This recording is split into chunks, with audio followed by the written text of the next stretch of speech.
Welcome to my class, students. We are doing English Beehive and the chapter is the snake trying and this is a poem. और ये है text, summary, analysis, question answer, सब कुछ इसी में है, इसी सेशन में, क्योंकि ये छोटी सी पोएम है. नाउ अबाउट द पोएट के बारे में हम जान लेते हैं.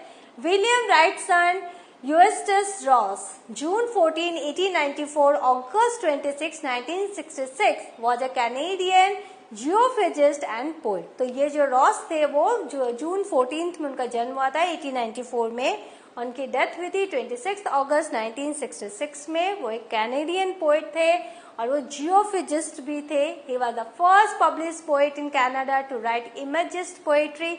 इमेजिस्ट पोएट्री लिखने के वो फर्स्ट पोएट थे. And later the first to write surrealist verse. तो सर्लियस्ट वर्स ये भी एक प्रकार की पोएट्री का एक काइंड ऑफ पोएट्री है, उसमें भी वो फर्स्ट थे. Both of which have led some to call him the first modern Canadian poet. और इसी दोनों खूबियों के कारण उनको कनाडा का फर्स्ट मॉडर्न पोएट कहा जाता है. नाउ टेक्स्ट देख लेते हैं. The snake trying. जो स्नेक है वो ट्राई कर रहा है to escape the pursuing stick. Pursuing stick, आपको पता है जब सांप निकलता है तो कैसे लोग स्टिक लेके भागते हैं सांप को मारने के लिए. तो उस स्टिक को से बचने के लिए जो स्नेक है वो कोशिश कर रहा है with sudden curvings of thin long body. और उसके जो लॉन्ग बॉडी है, पतली लॉन्ग बॉडी, उसके कर्विंग से वो भागने की कोशिश कर रहा है क्योंकि लोग उसके पीछे स्टिक लेकर पड़े हुए. How beautiful and graceful are his shapes. तो जो पोएट है वो उसके उस शेप को देख रहा है, वो जो कर्व शेप्स को देख रहा है कि कितना ब्यूटीफुल है, कितना ग्रेसियस ये स्नेक है. Along the sand he glides through the water away from the stroke. और उस मार से बचने के लिए, जो स्टिक से लोग उसको मारते हैं, उससे बचने के लिए वो सैंड के थ्रू, पानी के थ्रू वो स्लाइड्स अवे करता है. Oh, let him go over the water. कि उसे जाने दो पानी के through. Into the reeds to hide. उसको रीड्स में जाने दो, उसको छुप जाने दो. Without hurt, उसको बिना चोट लगे. माने के जो लेखक है, जो पोएट है, वो लोगों को कह रहा है कि उसे जाने दो, वो अपने आप चला जाएगा, उसे चोट मत पहुंचाओ. Small and green, he is harmless even to children. वो तो छोटा है, ग्रीन कलर का है और वो हार्मलेस, इवन बच्चों के लिए भी वो खतरा नहीं है, वो हार्मलेस है. He lay until observed and chased away and now he vanishes in the ripples among the green slim reeds. तो वो जब तक वो उसको ऑब्जर्व नहीं किया गया तब तक वो चुपचाप था, और जब उसके पीछे लोग भागे and chased away and now he vanishes in the ripples, और फिर वो रिपल्स में वो वैनिश हो गया जो कि ग्रीन स्लिम रीड्स में है. तो इस तरह से आपने देखा जो स्नेक है जिसे हम सब डरते हैं वो हमसे डर के भाग रहा है. तो इस पोएम में एक थीम है कि जो सांप होते हैं, हम सांप के नाम से ही डरते हैं, लेकिन हर एक जो सांप है पॉइजनस नहीं होता, हर एक सांप हमारे लिए खतरा नहीं होता. तो हमें ये समझना होगा. हम जानकारी ही नहीं लेना चाहते कि बगल जो सामने जो सांप है वो हमारे लिए खतरा है या नहीं. हम उस बेजुबान जो जानवर है, जो सरीसृप है, हम उसको मारते हैं. तो यहाँ पर यही मैसेज है पोएट की तरफ से. Snakes are one of the many beautiful creatures of the nature. प्रकृति के बहुत सारे खूबसूरत क्रिएचर्स में स्नेक भी एक है. This small poem deals with the idea that human beings should not be cruel towards snakes. तो स्नेक्स के प्रति क्रुएल्टी दिखाना वो हमारी नासमझी है, वो हमारा क्या है, बहुत ज्यादा उन पर टॉर्चर करना है. The snakes must be left alone to enjoy themselves. जो स्नेक है उनको भी अपना जीवन जीने का हक है, तो आप उसे अकेला छोड़ दो, आप उसे मारो मत. The poem opens with the images of a snake being chased with a stick and trying to save itself from being struck. तो ये पोएम ही स्टार्ट हुई है एक ऐसे सांप से जो भागने की कोशिश कर रहा है स्टिक के डर से कि स्टिक से उसे चोट न लग जाए, और वो अपने आप को चोट से बचने के लिए वो भाग रहा है क्योंकि लोग उसके पीछे स्टिक लेकर पड़े हुए हैं. It slithers making beautiful curvaceous shape from its slender and thin body.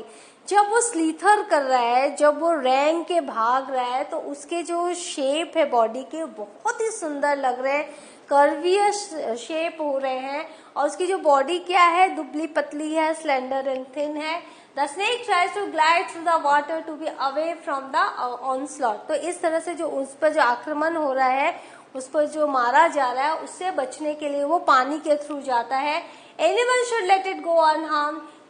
कोई भी हो उसको बिना नुकसान पहुंचा उसे जाने देना चाहिए।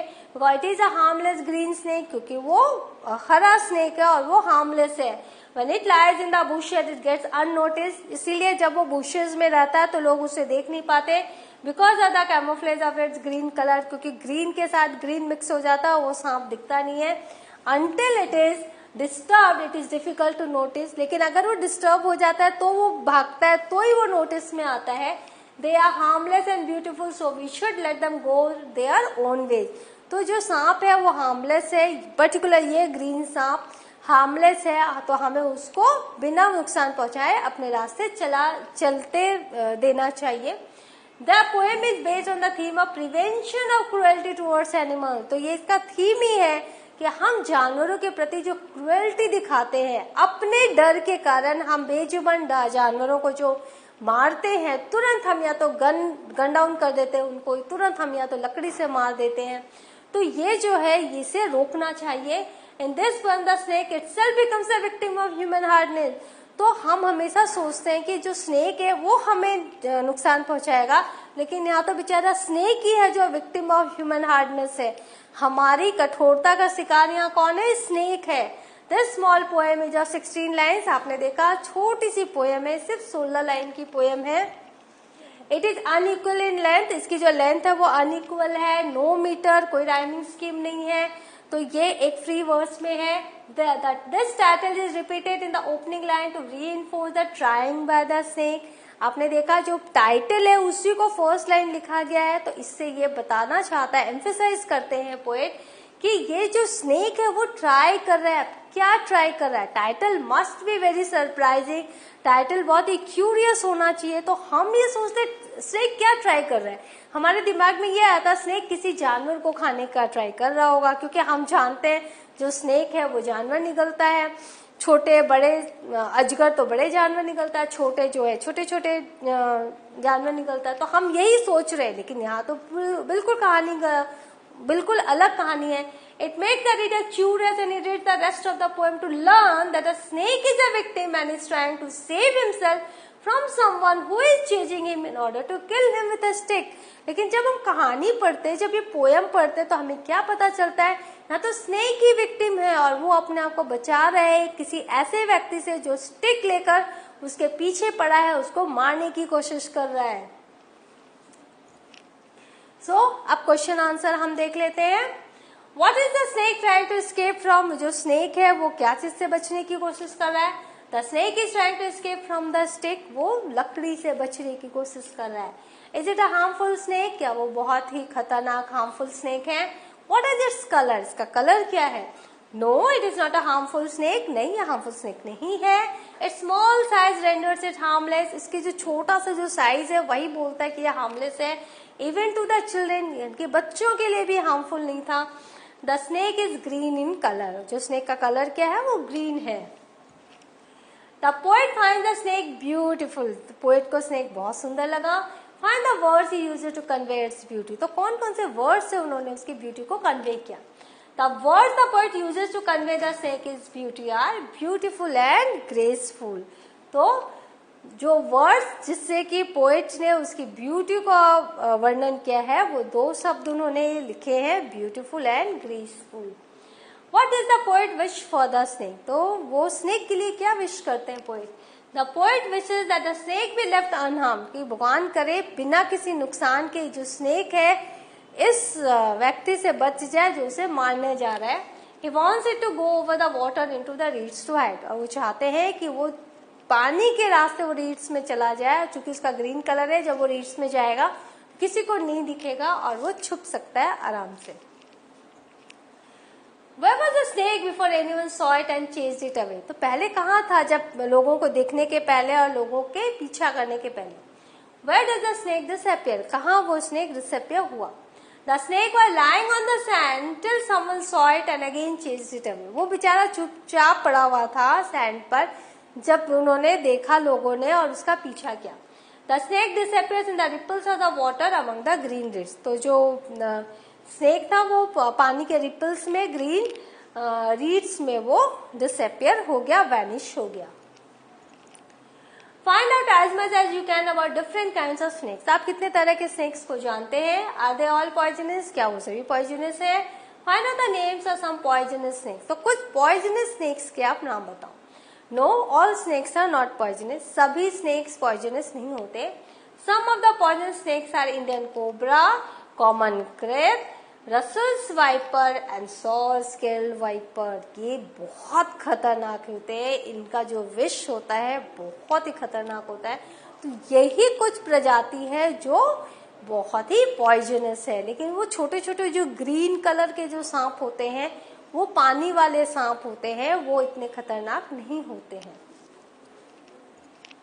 So, what have we learned? We have done the poem, we have done its rhyming scheme, meter, critical analysis you can say, and we have done question answer also. So, in the next session I will be with a new chapter. Till then, go through the poem and spread the message so that others will not harm snakes. I'll meet you in the next session. Thank you.